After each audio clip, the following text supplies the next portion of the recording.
이제 하나하나 조금씩 더 시티라이브 풀어보도록 하겠습니다. 바로 조금 전에 이재명 대통령이 1박 2일의 방일 일정을 마치고 귀국을 했습니다. 어제는 일본의 다카이치 총리가 이재명 대통령을 호텔에서 직접 영접하는 깜짝 의전을 보였다면요.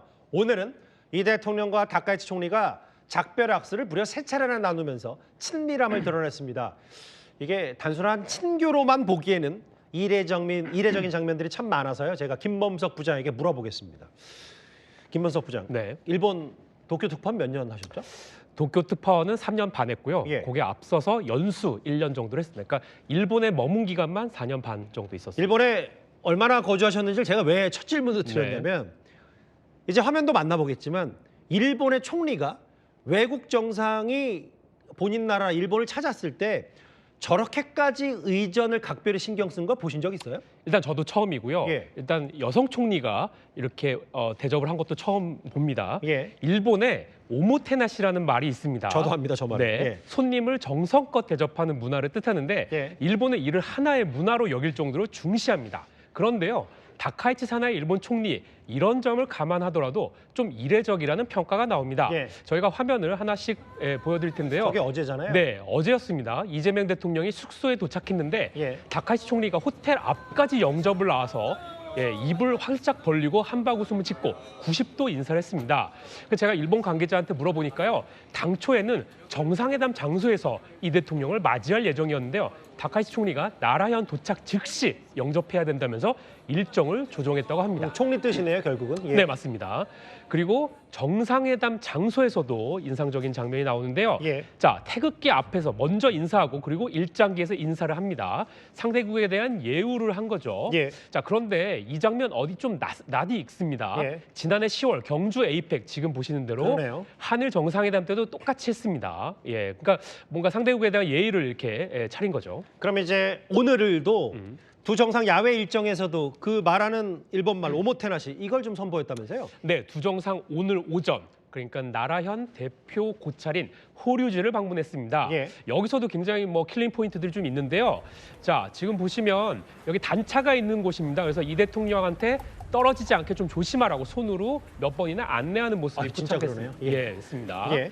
요것뿐만이 아니라 이제 끝나고 차를 타고 이 대통령이 이제 떠납니다. 예. 근데 이제 이 대통령을 몇 발짝 떨어져서 저렇게 거리감이 좀 있게 환송을 하는데 갑자기 저렇게 다가갑니다. 그러더니 차에 손을 넣어서 아유 잘 가세요. 예. 굉장히 인상적입니다. 예. 되게 이례적이고요. 그러니까 뭐 이례적이라는 전반적인 평가와 함께 구체적으로 장면을 하나 분석한 이유가 뭐냐면 네. 사실은 저 장면도이지만 더 큰 건 바로 두 정상의 드럼 합주였잖아요. 네, 맞습니다. 이게 일본의 누구 아이디어예요, 이건 드럼은? 자, 일본의 다카이치 총리의 아이디어였다고 이것도? 합니다. 네. 예. 그러니까 저도 이제 취재를 해서 안 거고 예. 마침 다카이치 총리가 자신의 SNS에도 밝혔습니다. 경주 에이펙 당시 이 대통령이 드럼을 치는 것이 꿈이라고 해서 예. 서프라이즈로 준비했다. 이렇게 자기 SNS의 이벤트의 배경을 밝혔습니다. 예. 자, 여기서 이 대통령 드럼을 치고 싶다 이 발언은 다카이치 총리가 고교 시절 락밴드에서 드러머로 활동했는데 그거를 이제 염두에 두고 에이펙 때 이제 얘기를 한 건데 예. 그거를 이제 다카이치 총리가 캐치를 한 거죠. 예. 자, 그래서 두 정상이 진짜로 각각 드럼 세트에 앉아서 합주를 했습니다. 예. 이제 좀 이따가 영상이 나올 텐데요. 예. 다카이치 총리 정말 실력이 정말 대단했습니다. 그러니까 드럼을 그냥 치는 게 아니라요. 옛날 실력을 뽐내듯이 정말 진심으로 연주를 합니다. 그러니까 잠시만요. 현장은 조금 더 살려볼 수 있을까요? 네, 감사합니다. 지금은 이렇게 이제 드럼을 치는데 예. 이제 다른 영상에서는 정말 진지하게 칩니다. 예. 그리고 여기서 이제 중요한 게 또 하나가 선곡입니다. 그렇죠. 예. 예, 이 두 곡을 연주를 했다고 하는데요. 예. 먼저 이제 K-팝 데몬스터스 삽입곡의 골든, 빌보드 막 9주 1위 하고 굉장히 히트곡이었죠. 그리고 우리 방탄소년단의 다이너마이트 이 두 곡을 맞춰갖고 연주를 했는데 예. 자, 무대는 일본이지만 노래는 한국 K-팝인 거죠. 예. 그래서 일본 외무성 관계자, 평소에 알고 있던 관계자한테 물어봤더니 이런 평가를 내렸습니다. 한일 화합을 상징하는 역사적인 장면이다. 이런 식의 평가를 그러게요. 이재명 대통령이 본인 일본 가서 드럼 칠 줄은 상상을 잘 못했을 것 같은데 예. 다카이치 총리는 어떤 인물이라고 판단하세요? 만약에 한 몇 가지 키워드를 보자면 어떤 인물입니까? 일단 저의 기준에서 굉장히 다면적인 인물이라고 할 수 있습니다. 예. 그러니까 아까 이제 드럼 얘기를 했는데요. 예. 고교 시절 밴드 활동뿐만이 아니라 오토바이나 야구를 즐기는 터프한 면을 가졌습니다. 그러니까 기존 일본 여성과는 조금 다르죠. 그렇긴 근데 이제 하네요. 그 중에서도 핵심 단어 한 단어가 있습니다. 그러니까 이 주변 사람들이 얘기를 많이 하는 게 솔직함이라고 합니다. 다카이치 하면 솔직이다. 네, 그러니까 감정에 솔직하다는 거죠. 예. 그러니까 총리직을 수행할 때도 아까 보셨듯이 오모테나시 이거 하나만 봐도 기존 이제 아베 총리나 기시다 총리와는 조금 다른 모습을 확인하실 수 있습니다. 예. 그러니까 이번에 이재명 대통령뿐만이 아니라요. 3달 전에 트럼프 미국 대통령 방일 때도 마찬가지였습니다. 저 장면 기억나요. 네, 저도. 예. 요코스칸 미군 기지에서 트럼프 대통령이 다카이치 대단하다 이러고 칭찬하니까 자리에서 저렇게 풀짝풀짝 뛰는 모습을 보였습니다. 근데 저게 사실은 총리 된 지 한 일주일도 안 됐을 때 모습이어서 더 사실은 인상적이었거든요. 네, 정말 총리가 막 됐을 때의 모습이고요. 예. 그리고 또 트럼프 대통령하고 팔짱을 끼면서 저 사진 저런 모습도 보였는데요. 예. 일본 내에서도 솔직하고 파격적이다 이런 평가도 있고 총리로서 좀 무게감이 없다, 과하다 이런 비판도 나옵니다. 예. 그래서 감정에 솔직하다 보니까 중의원 시절에는 더 그러니까 센 발언, 직설 화법으로 논란의 중심에 서는 경우도 있었습니다. 예. 대표적으로 하나를 좀 꼽아왔는데요. 예. 초선 의원 시절 30년 전입니다. 식민 지배에 대해 사과하는 그 무라야마 다마, 이 무라야마 당시 총리가 예. 이게 얘기를 하니까 왜 멋대로 사과하냐라면서 이 국회에서 직격하는 모습이 있었는데요. 예. 한번 같이 보시겠습니다. 何が過ちなのかこの辺が明確に見えないとですね代表して謝ってもらっちゃ困ると私は思うわけでございます。 그 이제 다카이치 총리가 초선 의원 시절에 저렇게 네.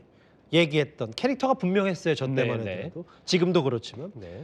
근데 제가 제일 궁금한 건 사실 다카이치 총리하면 총리가 되기 전부터 국내에서 걱정했던 건 혐한, 반한 아니냐 그리고 여자 아베 아니냐 이런 거였는데 어떻게 저희가 받아들이면 돼요?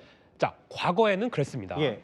어정쩡하게 뭐 한이 상대가 기어오른다 이런 식으로 한국하고 중국을 막 굉장히 세게 얘기하는 강경 우익 인사였는데요. 예. 그런데 그때는 중의원이었고요. 지금은 이웃 나라와의 외교를 이끌어야 되는 일본 총리입니다. 예. 그러니까 자리가 사람을 만든다는 말이 정확한 것 같습니다. 예.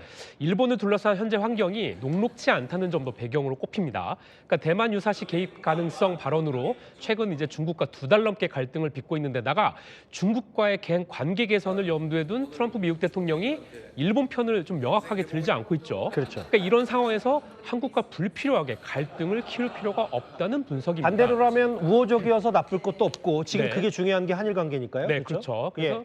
이번 한일 정상회담에서도 양국은 민감한 문제를 크게 전면에 내세우지 않았습니다. 그러니까 예. 관리 모드를 한 거죠. 근데 일본 수산물 수입 규제 철폐 문제나 예. 다음 달 22일이죠. 일본 다케시마의 날에 차관이 아닌 장관급 이상 참석 여부 그리고 야스쿠니 참배 뭐 이런 민감한 이슈들이 아직 해결되지 않은 채 남아 있는 것도 사실입니다. 그러네요. 그러니까 지금 뭐 나왔지만 후쿠시마 수산물이라든지 야스쿠니 참배 같은 민감한 사안은 아직 안 건드린 거니까요. 네. 김범석 부장, 이게 아까 뭐 일본 내에서의 다카이치 총리의 평가도 뭐 과하다, 무게감 없다라는 평가도 있지만 제가 듣기로도 지지율이 꽤 높은 것 같아서 네. 이 정도면 일본 내에서 영향력도 막강하고 다음 목표도 뭐 총리로서 좀 더 길게 갈 가능성도 있는 겁니까, 그러면? 네, 이것도 다카이치 스타일로 솔직하게 오늘 밝혔습니다. 사실 일본에서는 지금 한일 정상회담보다 더 빅뉴스로 보도되는 게 다카이치 총리의 중의원 해산 결심입니다. 예. 그러니까 간단히 말해서 국회를 해산하고 선거를 다시 하는 겁니다. 예. 그러니까 한일 정상회담이 끝나자마자 도쿄로 들어와서 집권 여당 자민당에 이를 통보했다고 오늘 속보로 나왔는데요. 밖으로는 외교 일정하고 사실 안으로 제일 중요한 게 저거였네요. 그럼 다카이치 총리에서는. 맞습니다. 그래서 지금 자민당 단독 의석수가 절반도 안 되고 예. 연립 여당인 일본 유신회를 합쳐야 예. 겨우 과반이 넘는 상황입니다. 한석. 예. 그래서 여기서 선거를 다시 치러서 의석수를 늘리겠다는 거죠. 예. 그래서 이제 아까 말씀드린 대로 지지율이 70%가 넘는 데다가 예. 야당이 다카이치 내각을 제대로 견제하지 못하는 상황에서 예. 의석수까지 대폭 늘려서 정권 장악력을 높이겠다는 계산입니다.